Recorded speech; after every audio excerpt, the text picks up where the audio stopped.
যে রুমে attached bathroom আছে সেই রুমে নামাজ পড়ার ক্ষেত্রে ভুলেও কখনো আপনারা এই কাজগুলি করবেন না, তাহলে আপনার নামাজ, রোজা, তাসবিহ, তাহলিল কিছুই আল্লাহর দরবারে কবুল হবে না।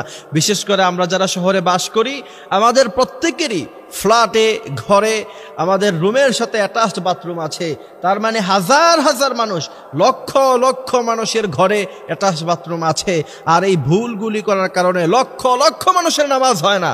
এবং এটা বিশ্বাস রাখেন, আপনি নামাজ পড়তে পারবেন আজীবন, কিন্তু আপনার নামাজ আল্লাহর দরবারে কবুল হবে না। কারণ নামাজ পড়ার জন্য যে পূর্ব শর্ত আছে, সেই শর্ত আপনার মধ্যে বিদ্যমান নাই, আপনার নামাজ আল্লাহ পাক কখনো কবুল করবে না। এই জন্য আমাদেরকে এই বিষয়গুলি খেয়াল রাখতে হবে। যাদের ফ্ল্যাটে, রুমে অ্যাটাচড বাথরুম আছে, আপনারা বিশেষ করে যখন আপনার প্রথম নাম্বার আপনারা যে ভুলটা করি আমরা, সেটা হচ্ছে আমরা যখন অজু করি, অজু করার পরে আমাদের ঘরে যখন ছোট ছোট বাচ্চারা থাকে, এরা দেদারসে প্রস্রাব করে, পায়খানা করে, তখন কিন্তু আমাদের মা বোনেরা সেই প্রস্রাব পায়খানাকে সাধারণভাবে মুছে ফেলে, সেটাকে সম্পূর্ণভাবে ধুয়ে কিন্তু পরিষ্কার করে না, বা সেটা কিন্তু করা সম্ভব হয় না। সেই জায়গা থেকে সেটা যখন শুকিয়ে যায় তখন সেটা নাপাক থাকে না। কিন্তু সেই শুকনো জায়গায় যদি কখনো পানি লাগে, আপনি যদি সেখানে পা দেন, সেটা আপনার পা কিন্তু নাপাক হয়ে যায়। সেক্ষেত্রে আপনি অ্যাটাচ বাথরুম থেকে উজু করে বের হবেন, আপনার এই টাইলস ঘরের মধ্যে যা আছে সব যদি নাপাক থাকে, ওই সময় আপনি যদি পা দেন ভিজা পা দিয়ে, তাহলে টাইলস থেকে কিন্তু নাপাক আপনার পায়ের মধ্যে লেগে যাবে। আর ওই অবস্থায় আপনি আজীবন নামাজ পড়তে পারবেন, কিন্তু পবিত্রতা অর্জনের যে কথা আছে, নামাজ পড়ার পূর্ব শর্ত সেটা না থাকায় আপনার নামাজ কিন্তু কবুল হবে না।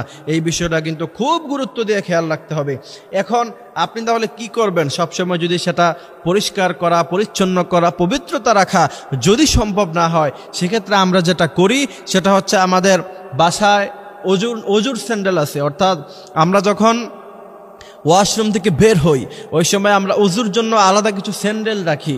ওই স্যান্ডেলগুলি পরে তারপরে আমরা জায়নামাজ পর্যন্ত যাই, জায়নামাজ বিছিয়ে তারপর স্যান্ডেল থেকে সরাসরি আমরা জায়নামাজে দাঁড়িয়ে যাই। আমাদের স্যান্ডেলগুলি সবসময় পবিত্র থাকে, এগুলো আমরা 3 বার বিসমিল্লাহ বলে আমরা ধুয়ে রাখি। এই টেকনিকটা আপনি অবলম্বন করতে পারেন। দ্বিতীয় নাম্বার হচ্ছে, যাদের ঘরে অ্যাটাচড বাথরুম আছে, আপনারা ওয়াশরুম ইউজ করার পরে অবশ্যই সেটা লক করে রাখতে হবে। কারণ বিশ্বনবী বলছেন, ওয়াশরুমের মধ্যে জিন্নাত থাকে, খাবিস থাকে।